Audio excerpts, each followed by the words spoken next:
Hello, everybody. Welcome back to New York Talk. This is the Rotherham United podcast, and a point on the board for Rotherham United against Bolton Wanderers yesterday. Probably a point we'd have all taken to start with, but not one we're very happy with in the end. We'll go through the 4 goals, and we're going again on Tuesday. This time Peterborough is where we're going on Tuesday, which is not very pretty on Tuesday night, I would imagine. Mick's back with us. How you going, Mick? Yeah, I'm all good, mate. Thank you. Are you? Yeah, all right, thank you. Good Sunday. Better Sunday than it was Saturday, tell you that. Better Sunday. Much better Sunday, yeah. Took some doing, though, didn't it? Yeah, it did, yeah. Steve's back. How you going, Steve? Tremendous. I mean, however else can I be? The positive vibes we like. And Kev's back. How you going, Kev? All right, mate. Apart from I'm tired and I'm met it with cold, so apologies that my bags under my eyes are killing. Not very well, but I'm here. I don't see this episode cheering you up, to be honest with you, No. unfortunately. But No. We'll see what we can do. Let's start with you, Will, Kev. Us, me and Mick did the instant reaction yesterday. 2-2 draw, having been 2-0 up. Plenty of positives in terms of performances and moments. But with the situation we're in, it's not what we needed still. It's not, no. When we went 1-0 up, I think we probably deserved that lead.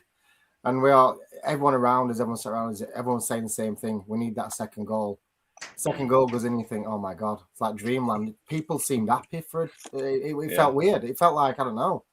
It was just bizarre atmosphere. Everyone seemed upbeat. Everyone seemed happy.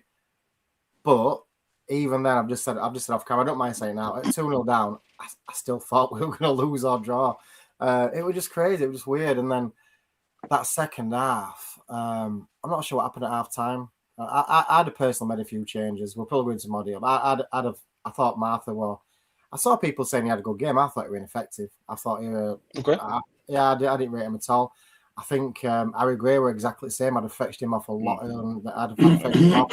Some changes. It almost felt like we were hanging on, and we all knew what was going to happen. And just some really, really, really poor decision making has cost us. And that 2 points drop, because it is 2 points drop. It's not one game; it's 2 drop. That could cost us. Because at one point, we were actually out of the bottom 4, and then suddenly with 5 points adrift. It's a wild league. Yeah, I put a post out last night about exactly that, Steve. Kind of saying at half time yesterday, we were out of the relegation zone. Only on goal difference, but we were out of the relegation zone. At 5 p.m. yesterday, we're 5 points adrift of safety. It's a huge day for me. 5 points in a relegation fight is a lot. And from where we were kind of out of the relegation zone, it's a very, very disappointing end to the day. Yeah, what's the phrase? Moving day, isn't it? Yeah. And it felt a bit like that at 5 o'clock when we found out what other teams had done. I mean, I was worried as soon as they came out onto the fields before us, after second half, you knew that they hadn't played very well first half. Whether that was down to us or them just taking us too lightly or what, I don't know. But as soon as their players came out, you think they've had a bit of a telling off. Yeah. We've got to be careful. So, I mean, undoubtedly, I'm sure would have warned them against it, but we're still so flaky at the back. I don't know. The next, I think the commentator said the next goal is really important, and quite rightly it is. Yeah. We get a third one, and then it becomes a very big uphill climb for them. But as soon as they scored, and it was the 52nd minute or even earlier, Earlier, you think. I mean, I said to my lad, "This is looking odd. This is going to be. We'll not win this game, and we quite possibly lose it." Fortunately, we didn't lose it, which is better than losing it. But yeah, it's really horrible. You're just waiting for somebody to chop your foot off, aren't you? Really, you know it's coming. Yeah, but it's that anticipation. It is. Let's go through the comments. Martin Holland's with us. Chris Pace is high staring down the barrel now for sure. And it says, "Bing bong, lads and lasses, we're nearing the end. It's not over yet." Seth Ogden says, evening all, no taco pies this weekend. Seth also here and says, hello, Seth. YouTube viewers with Paul Rhodes as evening it starts so well on Saturday. Jason Wick, Noel Jordan's also with us. Noel Jordan says, evening lads. I was in hospital and glad he was in hospital because he might have blown the gasket. Yes, well done. Richard the Mills says, evening all, point not enough, looking very grim now. Loads of people with us. Thank you all for joining us as you are. Yeah, Mick, what's your vibe on it? You said yesterday that actually you might look back today saying it's actually a really good point. That was before we knew what the results were, though, weren't it? So, yeah, I mean, I'm not as disappointed as I was straight after the game yesterday by any stretch. There were, like you said in opening, there were some decent performances in that, and there were some decent spells of play in the game. But to go 2-0 up and then come away without the 3 points is still very, very difficult to take. Really difficult to take. I'm not as disappointed as I was. Let's put it that way. But you know, we if you look at it in real terms, we are third bottom, they're third top. yeah, you wouldn't expect us to get anything from the game. You certainly wouldn't expect us. If there were two teams that you knew nothing about, you wouldn't expect the team third bottom to go 2-0 up. And if they did, you wouldn't be surprised if they didn't win the game. Yeah. So I suppose in reality, arguably a fair result, but it's not what we need. We'd done the hard work, and then through a little bit of naivety and, like you said, poor decision making, we ended up throwing it away, which is difficult to take in the circumstances. Yeah, it's another one of those games. I think we said, I can't remember what else we said this against, but if that's a performance in September, October, we're probably sitting here. Well, a bit like the Bradford game back whenever it was October. You're frustrated that you've thrown a 2-goal lead away, but you're kind of going, okay, that was good. There were really good moments from that. We can take something from that. Yeah, we're not at that stage of the season anymore. But we'll maybe come back to that. Let's go through the kind of incidents of the game, Kev. Not a classic first half. Maybe we edged it before Brad Bolton gifted us a goal. What was your kind of take on the performance? It was Can made at least one really good save in the first half. I can't remember if it was two, but certainly one really good save. But it was waiting to kind of kick off the game in the first half. It was reasonably flat. It were, yeah. And just while we're on that topic about Can, I just can't believe what a difference he's making in that goal. It's mad. I know it's all in hindsight, but where would we be if you'd have given him a chance 10 games ago, 15 games ago? But that's a different subject. But no, I'm quite impressed with first half. I thought we looked like I saw a few Bolton fans comments afterwards and said, how the hell are you in bottom three when you're attacking like that? You look very dangerous. And we did. You know, we were creating chances. The first goal were a bit of a gift, but he took it well. Second goal was just beautiful. That is the Rotherham we want. We want more of that. Sadly, we didn't get any more of that. But yeah, I thought we were well on top. I think we did well deserve his 2-0 win, 2-0 lead at half time. But like I said, even then, everyone with good boys' spirits and thinking this is great, we're 2-0 up. But we just kind of knew what the inevitable was going to be, and then came up. And then again, like I said earlier, I think we made his changes too late and the wrong ones as well. We needed to tie that game up early. When they got their first goal, we needed to make some changes, tie it up, and it came back to bite us. Yeah, absolutely did. Jason, which says the warning signs within the first 10 minutes of the problems yet again being down our right hand side. Yeah, they did, but they didn't really open us up, Steve. And I know they were positive, and the movement was very, very good, and everything else that comes with it. And this may be what makes the second half even more frustrating. That we were solid. We were really solid defensively in the first half. They got in once or twice in the wide areas where Ted Cans had to make that really, really good save. But they didn't really hurt us other than that in the first half. I thought defensively, reasonably solid. For another game, 3 or 4 games in a row, have been defensively pretty solid. Yeah, they got behind Rafferty a couple of times, didn't they? I don't know where he's... The guy who did his groin with the shot. Yeah. Can... I mean, that's an excellent save. He made himself big. I know it didn't hit his arm, but he hit his shoulder, which was excellent. It was such a good save. But yeah, they got in behind Rafferty, but that's quite commonplace at the moment. Is they're getting in behind him. But yeah, I agree. We've been pretty solid defensively. I mean, let's face it, Huddersfield, there was no way we were going to concede a goal, frankly. And I mean, they went to Port Vale yesterday and apparently were equally as bad. So it's really frustrating that we do actually find a couple of goals, a pretty jammy one. But that ball from Martha across to Nombe, I mean, you said Martha's ineffective. Well, how more effective do you want than to make a goal with a fantastic pass like that? And Nombe took it well. So we find ourselves 2-0 up. And it's so frustrating that we couldn't keep the win, really. Yeah. And it was defensively that we struggled second half after that goal went in. Yeah, exactly. Darren Cook said we started with time wasting on 50 minutes, which was ridiculous. Yeah, we did. Nothing's ever a good look, is it? Dale just says Rafa has struggled massively this year against pace. I would say maybe the turn of the year, maybe just before the turn of the year. Kind of start of the season, Rafa was one of our most consistent players. But he's not a wing back, is he? He's not a wing back, and has probably never been a wing back. And that's. But yeah, there we go. Mick, the goal comes about 40 minutes. Just a really, really good time to score the first goal. But a lot of luck from Bolton to kind of gift and look. You got to buy a ticket to win the lottery and all that jazz. And Sam Nombe stayed on his toes. He stayed ready for the chance to fall to him, and it did fall to him. And it's a really, really tidy finish. Yeah, it is. It's a decent ball in. It's a bit of a hopeful ball in. I think it's Joe Powell, isn't it? Yeah, that puts it in. But that's just poor defending. You know, I don't know if there's any luck involved. It was just awful defending. And Nombe was where he should be and did what he needed to do. You know, at this level, you're going to get that kind of defending. We do it regularly, and other teams, no matter how good they are, will continue to do it because we're in League One.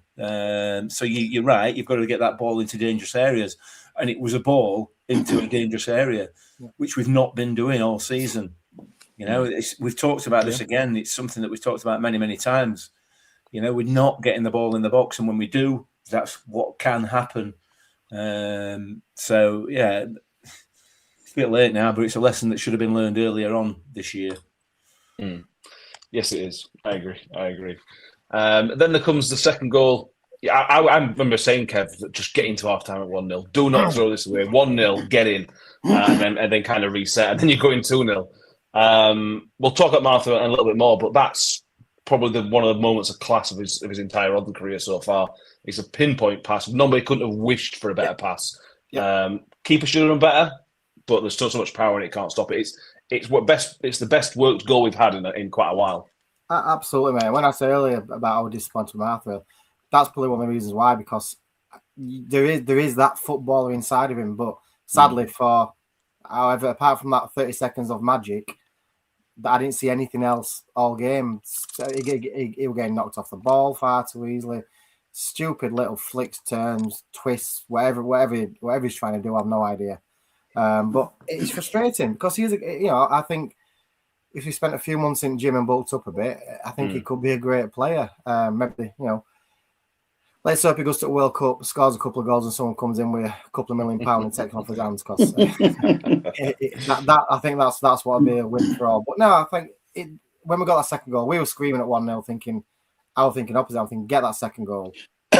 We need that bit of a comfort. And I keep saying it, still didn't feel comfortable getting it. But whatever, I don't know. Like Nick were right. The Bolton manager must have rightly so given me a rollicking at half time and said, "Come on, lads, you third bottom these. What are we doing? We shouldn't be down." And they came out with a bit more fight second half, Bolton, and took advantage of our weaknesses. Yeah, they absolutely did. 2.5 half time, Steve. It was flattering because I think we were a marginally better team. I don't think we were too worthy of a 2-goal lead. But how did you feel? Kev kind of felt that we weren't completely safe. I'll be honest, I was having known of Bolton's history. Look, 7 days ago, they scored 3 goals in injury time to basically win a game. Did you feel the same, that you kind of thought, well, it's still not safe, this?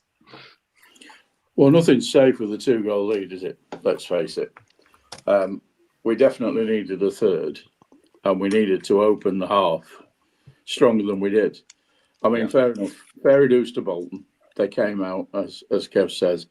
They started pushing, moving the ball quicker. They made a couple of changes, and they were a hell of a lot more effective than they were. Yeah. In the first half, they got us on the back foot, and what did surprise me, actually, was after we conceded the first goal, that it took so long for them to get a second goal. We actually did, I think we did quite well for 20 minutes of pushing back at them, and then we let it slip again, and hence the goal, which was just a complete mess. But yeah, I was concerned, as I always am, because I'm a bit of a pessimist when it comes to that. I mean, I've had to try and be a bit more optimistic since I've been talking on this podcast, and that's not worked. So I'm going to go back to being a bloody awful pessimist. 2-0 leads always make me wobble. Let's put it that way. It's a dangerous scoreline. 2-0. Always said that. They then score Mick within whatever it was, 5 minutes of the halftime break. They came out firing though. Let's be fair. They made 2 subs, I think, at halftime. Or certainly made 1 sub.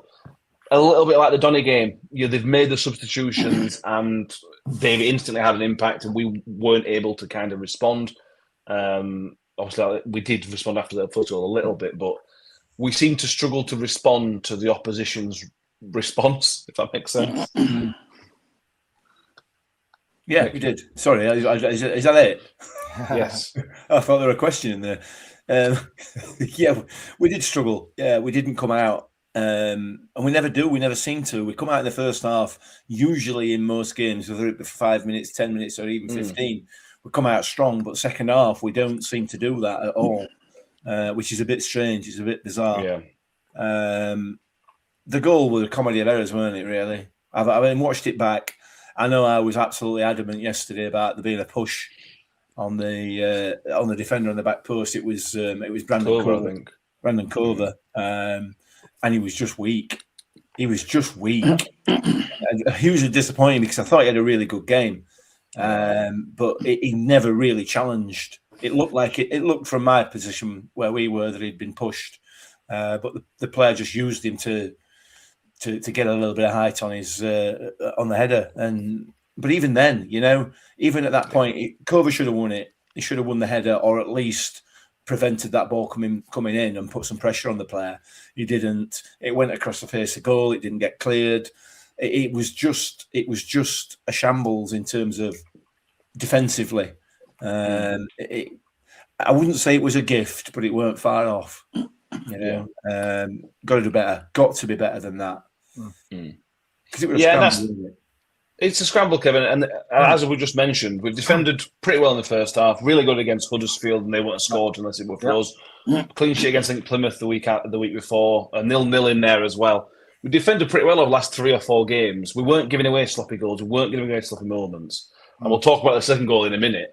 But the first goal on its own, it's just there's 3 or 4 chances to clear that. Yeah. Not hard chances. It's another basic bit of defending we've failed on.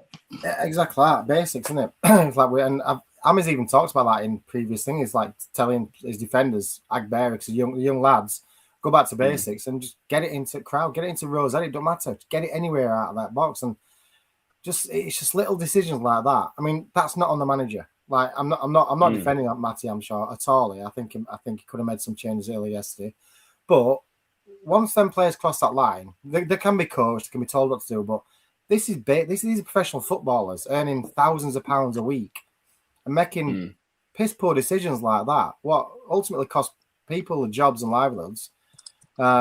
It's just really poor, really disappointing to see when we are in control of a game and then something like that happens and everything, the whole momentum, everything just changes all because of one like little tiny error, but it's could have easily been prevented a few times. So poor. Well, when you think that there is a corner, isn't it, to the back post headed it, beat Cover to it, headed it across the goal again to the far post. The guy managed to take it down without getting closed down, straight into the middle of the goal, and some guy got his leg round our defender. It was just awful, pathetic defending, frankly. Yeah, it's that will to win the ball. Hammy mentioned, I think, after the Bradford game. Yeah. So these players don't have the will to go and win that ball, win that contact. As a bare minimum, that ball should not have come back in from the near post when it had been headed across. Yeah, it should have been blocked. I was watching Football League highlights earlier, and I think of the Wigan game, and they were scrambling the area, and the Wigan players were literally chucking bodies on the line, literally throwing themselves across the face of the goal. That's what we want, and that's what you expect, especially when you're down there at bottom. You want people to make them right decisions and put everything into it. And that weren't there yesterday. Well, Steve says you can't let a corner go across the face of the goal 3 times. 0 bodies on the line. Attitude. Martin Miller. 9 of our players were in the 6-yard area when we conceded the first goal. Too many defenders were flat-footed and not anticipating and knocked back into the area. Yeah, if you're going to that's how a team who goes down concedes goals. That's a type of goals you concede because there's not enough fight in there to go and win those contacts.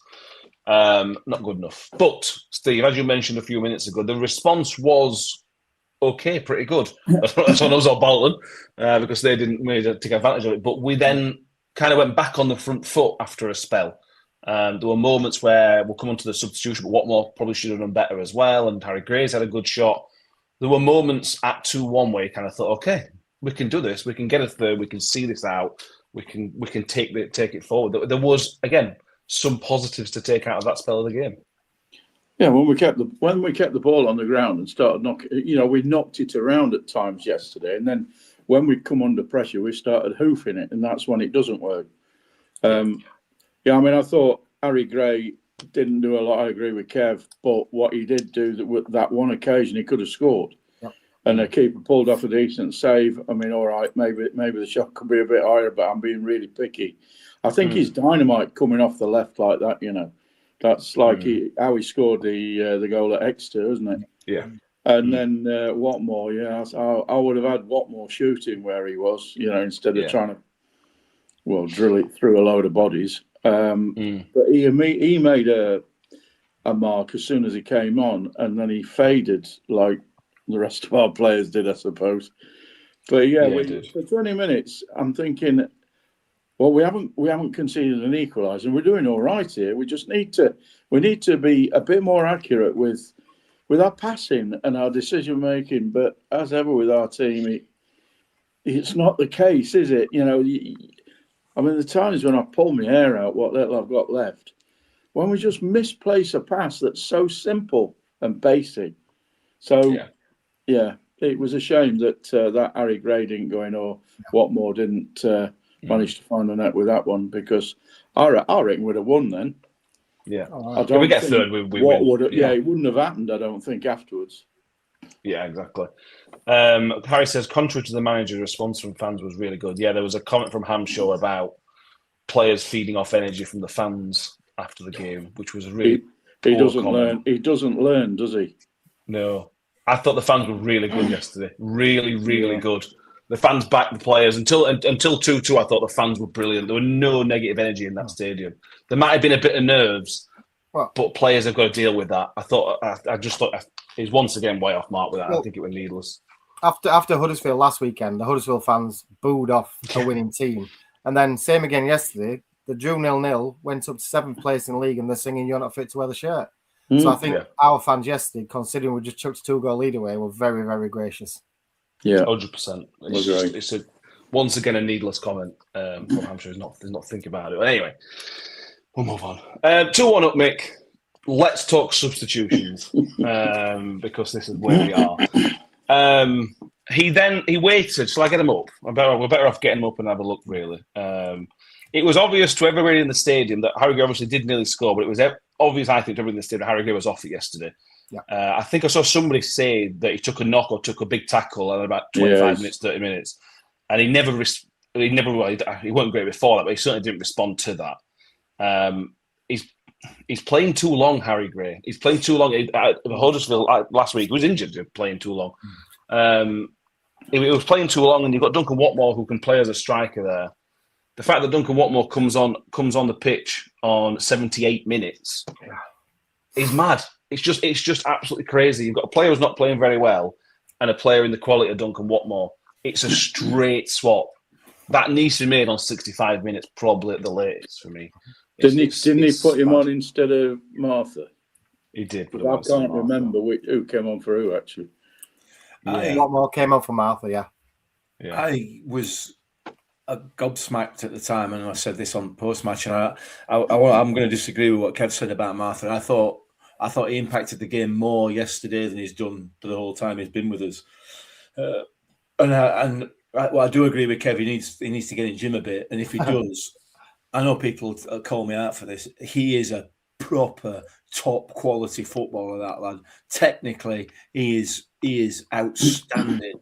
However, he's young, he's naive, and he's weak. Yeah.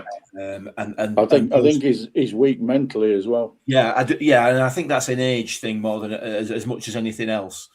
You know, but he's a quality player, and obviously the assist for the second goal was just absolutely highlights what he's got in his locker.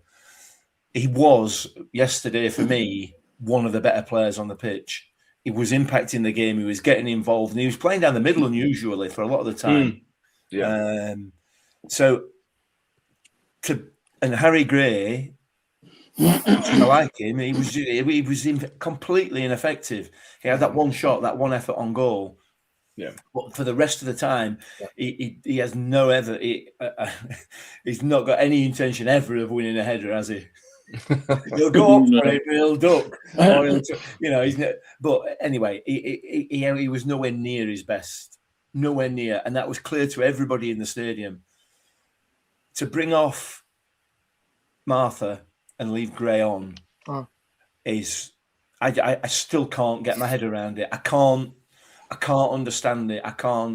It doesn't make any sense to me at all, because you've got a player there who's not impacting the game at all, and a player who, all right, he's not impacting the game to his potential, but he is impacting it and he is involved. And you bring him off and leave the player on that's just not impacting it. It doesn't make any sense to me. And it changed the setup. It changed the way that we were playing. He had to change formation. He had to change formation when he brought him on as well. Exactly. But it was also too late as well. Yeah, 7-8 minutes it was. Yeah. It should have done it at half time. I'd have fetched Watmore for Gray at half time. Yeah. And then I probably would have fetched Martha off a bit early, but I would have fetched Bianchieri on for Martha, because we then switched play to, we knew Bolton were going to come at us. We needed if we decided to start lumping it forward or go long to wind the clock down, whatever you wanted to do, you needed some legs on up front who could chase him down, which is Bianchieri. And he got another 2-minute cameo. Don't get it. Yeah. We don't know what he can do. Can't do it. No. We've not seen him. I mean, we don't see him in training, do we? So we don't. Exactly. Can't him fires in training, but that's the point I was trying to make, because me and the lad were having a heated debate about this afterwards, and it was exactly that, Kev. Hey, well, do we see him in training? Yeah. But he made a nice flick at one point, didn't he? In the 2 minutes of the game, and that was about it. Yeah. Steve's comment there, though, about, I was about to say exactly the same thing. Gray should start on the bench, because again, we've only ever seen him. It's a lot for a 17-year-old lad to be put on his shoulders in a relegation battle of the team. He could be the best impact striker you could ever have on coming off the bench with 20 minutes left, 25 minutes left, get that killer goal. Who knows? He's just constantly chucked in at the deep end, and it's a lot for a 17-year-old lad with no experience on his shoulders. Yeah, it is. Yeah, absolutely. Josh Benson came on 58 minutes for Joe Rafferty, but even that was weird, because I know Rafferty wasn't brilliant, but it still meant changing everything around. Cova was pretty good in the centre midfield today. But again, Cova's best game for us so far, but it meant taking Cova from there to right back as well. It just every change you made, you kind of gone, well, even Agbear coming on for Lenny in 89th minute. Why are we doing this? Why are we messing around with these things that were working pretty good at the time? I don't get them. I don't know is the answer. I'm presuming that on some of them, because they've been injured. I mean, Agbear's not played that many, and all this kind of stuff. You can think, Well, they're all sat there with their tablets, and he's done 75 minutes. Look at his statistics. We need to bring him off. Well, I'm afraid that comes under the category that Mick was on about of having some balls. You know, you can do another 10 minutes. If it's going well, then you need to leave him on. I know it's a risk, but we're at the stage now where we need to win games. Otherwise, we are relegated. I mean, looking where the second goal come from, I'm sure we'll have a word about that in a bit. But it all came down the bit that Kova was on. Baptiste and Jules, I think, were the three culprits. But, you know, whether that would have happened with Rafferty, I don't know. Personally, I don't think it would have, because he'd have stopped it at source. No. But I do get what you're saying. You know me and changes and tactics. You know, I always believe that if a footballer does his job properly, it shouldn't matter what the formation is, and it shouldn't matter what the change has been. But they didn't do the jobs properly. No, they didn't. Yorkshireman says, as Pink Floyd said, we are comfortably numb, crowd dropping, and we're dropping to League 4, he says. A few other comments. Scott Kent says, was a toss-up between Martha and Can for man. I'm actually give it Can for stop, because it stops from losing. Yeah, Can was really good. Again, as we mentioned through there. Let's move on to the goal, Mick. The second goal comes on, if my information disappeared, for 83 minutes or 7 minutes before full time. 5 minutes after Watmore substitution. For minutes keeping count of that. We got a little stick from one of our viewers last night for calling out Zach Jules and for not putting enough blame on Lenny. I stand by it. Zach Jules is a really experienced player. Yeah. I watched it back, and there is a player in front near him, but Josh Benson's just there. He's just there. Just drop it. Or take a touch. He could have took a touch. He weren't he went fighting for possession. He could have took a touch, and off we go, Mickey. And you're a Zach Jules fan as well. You're one of Zach Jules' biggest fans, and that's not good enough, is it? No, it's not. I do like Zach Jules and giving the ball away there. I mean, it was the start of their build-up, wasn't it? Because it went back a little bit before it came up. But yeah, he just got a very, very easy header just to drop it onto Josh Benson's toes, virtually right next to him, and it was a bit panicky. It was a bit panicky. Yeah. I'm not entirely sure what Lenny's got to do with it, but Lenny was the one-on-one, weren't he? No, with the guy. He was, yeah. He watched. I watched it back. He was. I didn't think he was, but it was Lenny was the one-on-one. With who scored? With the guy who crossed it in. Right, got you. Because it was Baptiste who the player got in front of. Again, there's a bit of naivety there from Jamal Baptiste, because that's it's a typical striker's run, isn't it? Just to drop in front of the centre half, and he's got to be smart to that. We gave the ball away cheaply, and that's the problem. And we did it 2 or 3 times after that as well. You know, so you can blame all three. You can blame Jules for giving it away. You can blame Lenny for not stopping the cross. You can blame Baptiste for not going with the striker. You know, you blame who you want. It's pointless, really. We've got to be better. We've got to be better at keeping the ball. And that's the issue, not just with that goal, but right across the season. We don't keep the ball well enough. And we don't keep the ball well enough. We talked about it. We were having a laugh about it where we sit about the movement, off the ball movement. You know, I said I moved more at half time going down for a pee than half of them doing midfield off ball. And it's more true. productive.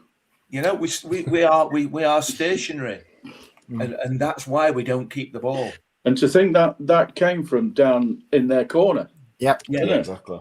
We pinned them in, and then we let it go, and they just.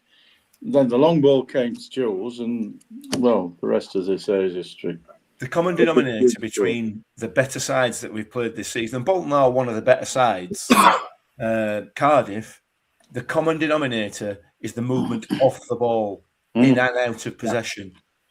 Yeah. And this, I've said this so many times, this is not a difficult concept as a football manager, as a coach, as a player. This cannot be a difficult concept. You know you need to be moving. You need to be creating options for the player with the ball. you as a player, all 11 players on the pitch know this. And when they've not got the ball, when you as a player have not got the ball, you have to be creating options for the players that have. All of you. It's not hard, is it? It's a basic fundamental principle. It's your job, as Roy Keane would say. It's your job. It literally is your job. And I don't understand why we have an issue with it. But we do. We definitely do. Because what happens is we end up going long. And if you watch certain players, and I'm not going to pick anybody specifically out, but there are certain players who you can see almost hide behind a defender, hide behind an opposition player when we get the ball. They make themselves literally unavailable rather than available. Whether that's a confidence thing, but it's got to be confidence. Because the rest of it, like I say, is fundamental football. Well, the comment from John Davis there about if anyone made mistakes, I agree, but that yesterday weren't a mistake. That was just really, really piss poor decision making, and from an experienced footballer. Like you said, he had Benson side of him. He could. First of all, he had time to chest it down and do something. His second option was to just nod it to Benson side of him. His third option, which I don't really agree with, we do it at the wrong times, but just turn around and knock it back to Can back in waste 20, 30 seconds. Makes me laugh because whenever throwing in their half, it goes back to goalie. Yeah, when a position like that, just use your brain a bit. That's not a mistake. That's if he slipped and fell over, that's a mistake. That was really, really poor decision making from a professional footballer, an experienced professional footballer. And again, when it then came back down the line, Lenny's a young lad or whoever else were tracking him back. Just take a yellow. Just pull him down at halfway line. Don't matter. Yeah. Tactical foul. Stop that person getting out line and then that cross coming in. Just really poor decision making. It was too easy once it was down there in the corner. I mean, he just left, I think it was Lenny for dead, and then went past the next guy, and whoever was in the middle, Baptiste just never got hold of their guy. He anticipated it better than we did, and that was similar to the Doncaster goal, wasn't it? A similar thing, just get in front of your marker. Well, they weren't really marking. No. So, I do have sympathy for Lenny. I want to stick a little bit for Lenny. I know we do this too much, maybe, but he's a central defender, completely isolated in wide area. Yeah. That is the last place he wants to be. He's been let down significantly by Covert and Jules as well. He didn't want to be there. Kev's right. In 2 or 3 years' time, Lenny will take a yellow card there. Yeah, he'll take him down. He'll put him in the stand. Yeah. But in the circumstance, he was just let down from everybody else. And I like Baptiste, but he's got to do better there and all. He's got to make that contact. He's got to challenge for the contact at least. It's a free header, basically. It's a free header. What are we doing in free headers, basically? It's a classic centre-forward run across the face at defender. It's it's just an absolute classic. Even if you're not going to win the head as a defender, you make your send presence and make it harder for him. It was too easy. Too easy. Well, a few comments. Rubik says a point we didn't expect. Can't control the results. Take it and move on. Says ultimately it's a result we'll keep. We'll just vindicate, keep it hamshaw for those in charge and the happy clappers. Steve says we weren't wonderful, we weren't awful, but it's another opportunity to win that was there, and we didn't grasp it. So nearly every game. Steve says that he thinks the best spell was at 2-1. If we got another head of fans, I think that's. I'd have put my house on Watmore burying that. Yeah, I would have put my house on it. And it just, I have no understanding as to why he tried to square it. No. It opened up for him beautifully, and he just needed to lash it. He just needed to lash it into the top corner, And I don't understand. I can see it now. I can picture it now. We were right behind it, and it's like, just pull trigger, man. And he had a couple of opportunities to pull the trigger as well. And Yeah, it is. We could have lost the game, Mick. We could and maybe should have lost that game. There was a couple of no opportunities, much like the first goal, where there was 2 or 3 back and forths around, kind of in and around the 6-yard box. At the 90 minutes, bloody hell! In the end, we're lucky we've kind of drawn that game.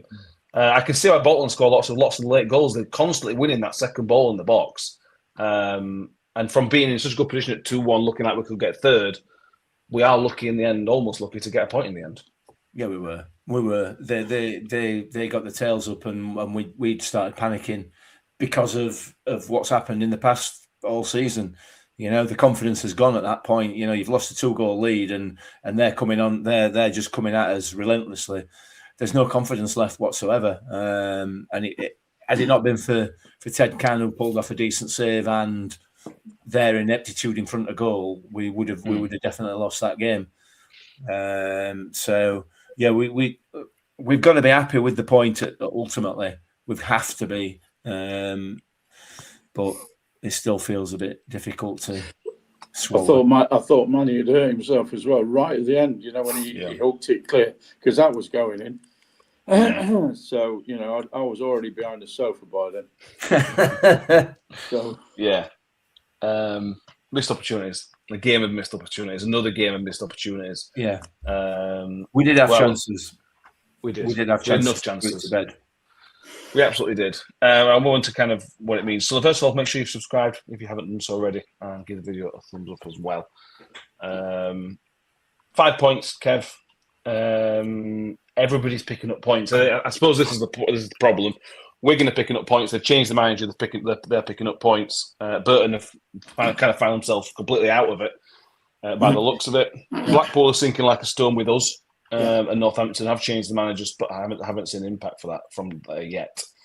5 points is a lot in it. It's a lot to come back from that. Is that doable for you? It's obviously doable, but do you think we will do it? No, if I'm honest, no. That's how I felt after the game yesterday. I felt like when I saw the results come in and how it changed everything. Had we been 2 points adrift or 3 points adrift, but Peterborough made the right changes at the right time. They're on form. They're scoring goals for fun. And when you look at how frail our defence looks, I can't see anything other than a Peterborough win Tuesday night. I think they'll terrorise it back. And then we go to Lincoln on Saturday, which for me, one of the worst teams to come to New York Stadium, weirdly. I thought we battered them. And they're on a 20-game unbeaten run, playing them at absolutely the wrong time. So I can't see us getting a point or maybe even a shot on target in the next 2 games. So that's before we know it, we could be 8 or 9 points adrift with 6 or 7 games left after that, maybe? It'll be 8 after Saturday. 8 after that. So we need to win at least 3 of them to get level potentially. Yeah, it's not going to happen. I think, sadly to say, no. I think we're down. If I'm honest, I hate to say it, but I do think we're relegated. Yeah, Leighton Orient also picked up points to win. Exeter are dropping quick, so that it could be that other teams got dragged into it, Steve. But it relies on us winning. It draws. You have to draw. There's going to be some draws in there, but we have to start winning games. Because even if we draw on Tuesday, you'll be surprised to find yourself 4 points off safety. If somebody's going to pick up something in and around that relegation fight, we have to start winning games, and it has to start Tuesday if we've got a chance. Absolutely, it's as Kev said. We need to win 5-6 games to keep ourselves out, and we've barely won a game this year. You see, you always look at that as a relegation candidate. You always look at, well, how many have we won over the last 3 months, and then you look at what you've got to do over the next 1 or 2. Yeah, and it never kind of works. I mean, I can't admit that we're going to go down like Kev. I'm not as brave as Kev, but I know deep down, I think we might be going to Accrington next year. I mean, funnily enough, we've got a really good record at Lincoln. We have. I mean, we need Jason White to turn up Saturday.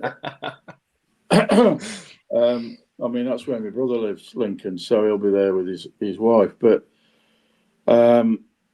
it's one of them where you wouldn't put it past us to beat Lincoln. Just because they don't like playing us. We did the win double over them last season. But Peterborough, I agree, is going to be a right challenge because they're a bit lively up front. Yes, and with the way our defence is sometimes, because sometimes we can be solid as a rock. Like when Hamish Douglas was right in the middle of our defence, and that's where, unfortunately, when he got injured the first time round, that's when it all started. I think the drop in form. Yeah, it did. But yeah, I mean, look, joking apart, I can't. I'm just hoping that we do, and it's the hope that kills. I just hope we suddenly turn a bit of form over, get a few in off the backside, spawn a couple of wins, and then see what confidence does. But can't give up yet. But it's looking very unhealthy. It is. It just feels like the world's almost against us, Mick. Every bounce yesterday, it just went their way. We got, other than the goal, which wasn't really looking like they gifted it rather than it being a lucky bounce. They just gifted it us. It just doesn't feel like we're getting anything at the minute, and that might change. Maybe we've seen this look up for an incredible run at the end of the season, but to get to 50, we need 14 more points. 50 will probably enough there or thereabouts. So only we need 14 points to stay up. They're in the early 40s. Some of the clubs are in the early 40s. They are, so yeah. I think we're looking more at 55. Okay. Well, Wigan are on 41, and they're the benchmark at the moment with 10 games left. Leighton Orient on 42, Exeter 42, Donny only on 43. Donny aren't out of it, and then Mansfield on 45, Peterborough on 46. So there you go, Mick. Steve says we need more than 15 points. Does that make you feel any better? No, I don't. I don't. Sorry. I'm with Steve on this. Until it's mathematically out of the question, I'll I'm not going to say it. This, you're right in terms of not running for you. We talked about this many times again, but that's got nothing whatsoever to do with why we're where we are. But it has been like it all season. Every single bounce, every single awkward bounce goes in the opposite direction. Every single ricochet goes 6 inches too long or too short. But that's what happens when you're lacking in confidence, when you're lacking in ability and desire, not ability, desire and aggression.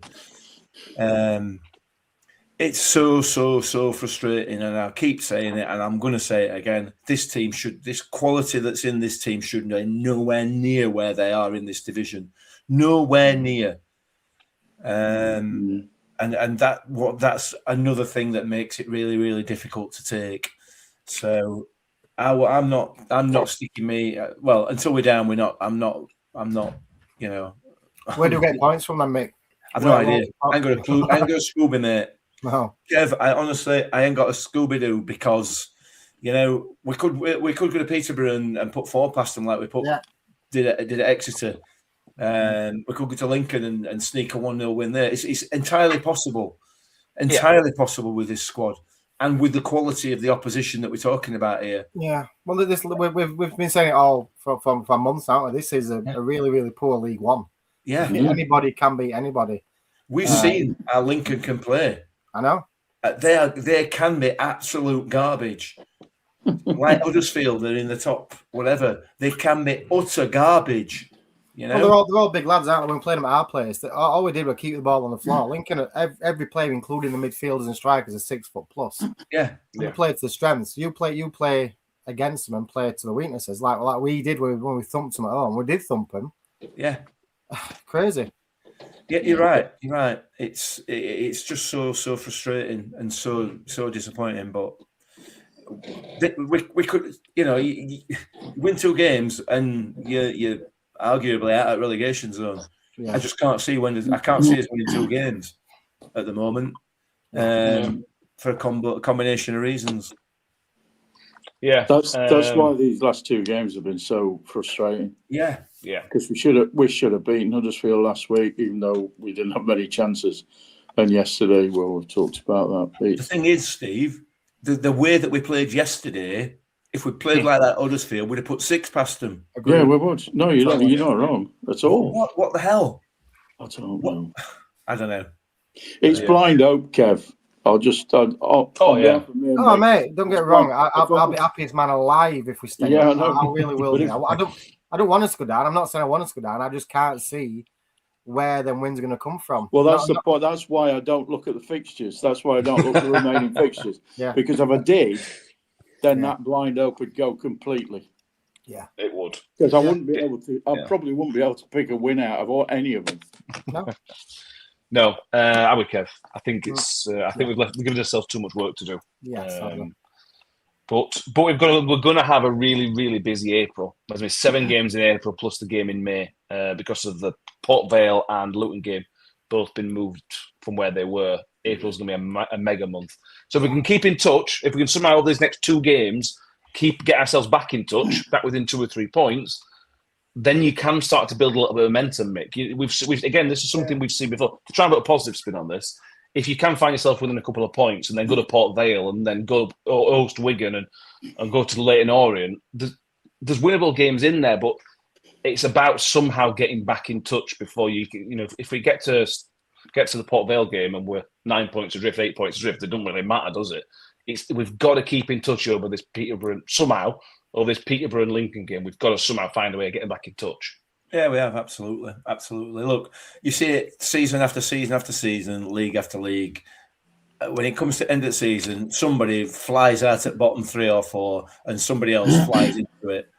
It happens season after season. It happens at top of league as well. But for God's sake, are we really at that stage now? Are we at that stage where we're on 70 minutes and we're 3-0 down, and you're thinking, well, I've seen us come back from 3-0 before. That's where we are now. It is unbelievable. Yeah. It's terrible, but anyway, whatever. It's only football, boys. It's only football. It is. Let's have our obligatory chat about where we are in terms of a football club, though, Steve. Matt, I'm sure still manager. You're not going to get sacked before the Peterborough game and before the Lincoln game. I think that'd be crazy. Still not much noise coming out of the club at the minute.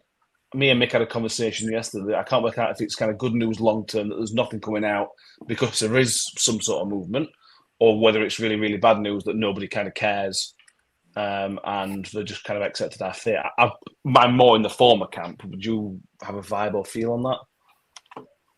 Well, as I said last week, we needed something from the club. We just need some kind of word from the club as to what's going off, what's the plan. But not expecting it to come, and surprisingly enough, it hasn't come. There's been no words anyway from the club about about the situation we're in.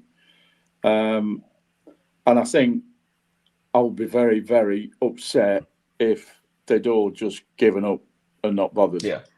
So you've got to kind of think that there's something going off that they can't tell anybody about. I really don't know. I'm guessing like hell. I don't like conspiracies and all that kind of stuff, but there's a vacuum there that's being filled every day on social media with either abuse or guesses or whatever. So I don't know. I just find the fact that he's still in a job. And don't get me wrong, I never call for managers to be sacked ever. But I was surprised, and I said last week that the time that I thought he'd get sacked was after the Burton game because it was so utterly garbage, and it got to the point where I thought that was it. But here we are, 4 or 5 games on, and he's still in position, and I don't think they'll sack him before the end of the year, unless, of course, there's a different option that's being cooked up in the background. Blah blah blah blah blah. I don't know.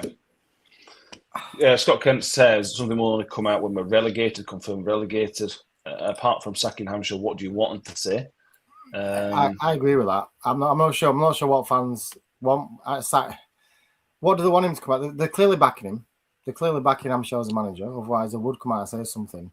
Like what we don't know is what goes on behind closed doors. Like you read on Twitter about everyone's presumption of Phil Smith and why he's there and what he's doing and how much money he's got and everything else and all that stuff is going on behind the scenes. I won't, I don't know, but I wouldn't be shocked at all to see plans being made for the future, next season, the season after, and all that. And I'm pretty sure Phil Smith's at the helm of all that. We just need to let the board, let even Tony Stewart to an extent, because he still owns his football club. He's still a custodian. Let them get on with what they're good at doing, and I'll put that loosely because it's not very good at the minute, but something is cooking, something's happening. Phil Smith's not in there. He's not getting paid. He's not doing it for any other reason other than for the betterment of the clubs. I just wish fans would just let him get on with that and stop making their own presumptions and why he's there. And let's see what happens. If we get relegated, which is looking like we do, let's hope there's a plan in place to rectify that and get us back up. But but I do have sympathy with a lot of fans, including my dad, who's 90 now, who thinks it's criminal that we're just being allowed to slip into League Two. And it does. And when you think yesterday there were 7,200 Rotherham fans in the ground, allegedly. I mean, I've not seen crowds like that for a few years since we were last in League Two. So I do tend to agree with Kev, but I think they've got to be very careful to get the balance right, because people just disappear. There's people not going now. I mean, including me to a certain extent.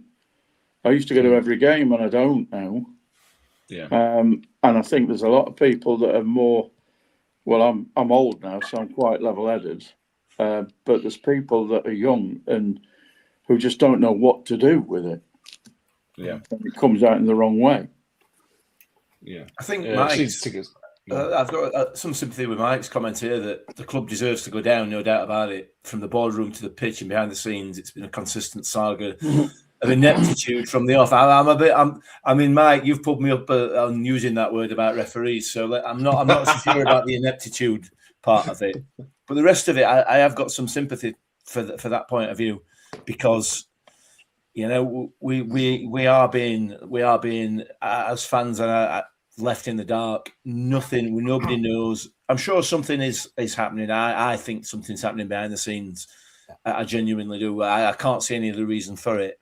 But the reason we are in this situation is not necessarily down to Matt Amshaw, Steve Evans, Liam Richardson, Matt Taylor. It's down to as much the board and the way that the football club has been run as it is, as to the managers that have been employed. Yeah. They have to take the responsibility because of the absolute shambles that's happened off the pitch since Paul Warne was allowed to leave, because we couldn't be asked to pay him any money. So, you know, the responsibility for any relegation this season absolutely lies with Hampshire, absolutely, but only half of it. The rest of it, I think lies. I think about this earlier. Hampshire's not the problem, and Evans wasn't the problem. They're just a symptom of the problem. Yeah. They're just what's happened because of the problem at the higher end. Yeah, I think that's smart. I mean, people will think we're in the know and we've got some sort of contact. We don't. Well, Having said that, I'll be honest. I was with Phil Smith yesterday. We watched the game in the lounge and we went up to his box. I had a chat with him for 10 minutes afterwards. He didn't tell me jack shit. I don't want to know, because people ask me, and all I know is he's a good bloke. He loves he's a massive Rotherham fan. He loves the club, and he's not there for anything bad. He's there to make good. So I just wish people would just let whatever's going to happen. Something's cooking. Let it cook. Something's definitely cooking. I agree. I think but to kind of put people in context with it, if something is happening, let's say, for example, there is a takeover on the table at a football club, they can't talk about it. No, they can't come out and say we are under say we are in negotiation. They can't. There'll be NDAs. There'll be legal things they can't talk about. So just bear that in mind when you're saying, "Oh, he's not doing anything." They probably can't tell us legally. Can't tell us what's happening. So just bear that in mind in any kind of thoughts of next steps. So on that basis, Matt, I feel like I'm taking over a little bit here. Let's look at what Ray said, and I agree with Ray more than I agree with Mike. You support your team through thick and thin. You can't have good seasons every time. Yes, we've been the last three have been bad, and they have, but the previous ones have been brilliant. You do. Yeah. You support them. You do. What? You can complain, obviously. Oh, yeah. We've had some atrocious seasons, haven't we, over the years? Yeah. The only difference is that social media didn't exist. Exactly. We've had a lot worse than this, believe me. We were in Angel before. Oh, sorry. We were in Angel before a game, and one of my mates' dads, who's 73, we were talking about my son's 22, and he's been to Wembley. He's seen Rotherham play at Wembley 4 times. Yeah. This guy's 73 and he's seen Rotherham 5 times at Wembley. This is the thing. Our younger fans they've been spoiled. My son included. They have been spoiled with promotions, relegations, Wembleys, finals. It's been brilliant, hasn't it? But like everyone says, you've got to take the rough with the smooth, haven't you? We've got to stick together, and we're not together. There's a massive split. There's a divide. Could have been caused by the club being silent, but fans are still fans. We'll all support the club next season, whether in League 2 or whatever. We'll still be there. Yeah. I agree. Scott Kent's playing well. What if nothing's cooking? Then we'll Don't say find that, out. Scott. That's enough now. It's got to But be we'll the find one. out. It's got to be the one. It's got to be. Tony Stewart can't carry on No. in the position he is. He just can't. But if nothing's cooking, they can't be daft. Seriously, maybe I'm naive. They can't be daft enough not to at least say something to the fans about the parlour state of the season and maybe the club. I don't know. Exactly. So let's. I agree with Kev. Let's just let it play out. All signs point in one direction. They might be wrong, but that's where the signs are pointing at the minute. Yeah. Peterborough, the last time we beat Peterborough was in 2014 with a Kieran Agar penalty on half time. I was there. Great day. We were there. Really good day. I struggled to get in the seat because they'd given us a very small seat. That's all they have at Peterborough, just all wooden ones, though, isn't it?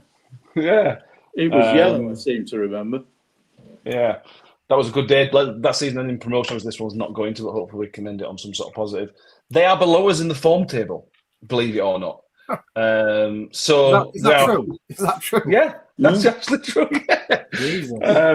So we're in better form than them, but we all know our away record. Look, let's see what happens. We might win, we might not. We probably won't. But if we win, then we're back here Thursday. We'll be hopefully back in touch going into a team that we have a good record against on Saturday. Let's kind of see what happens.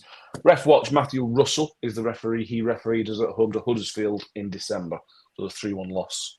He was the referee for that one. Predictions. Nobody got any points against Bolton. Everybody went for a win or a loss. So there's 0 points on board for everybody there. Kev, we always go with the highest in the table. You're the highest here. I did have a score in mind, and you've just said they're worse form than us, so it's all changed now. I know. I'll tell you what, I'm going to go 2-1 Rotherham. Okay, 2-1 Rotherham. Fair enough. And yeah, Peterborough have a poor home record. Again, worse home record than us, Peterborough. So, 2-1, Kev. Steve, what do you reckon? 1-0. 1-0 to the Millers. Take that. Mick. He never said St Millers. He never said. Non-base bottom. We'll take it. Mick. I'm going to take Can clean sheet. Oh. Because I think he 2-0 Millers. No.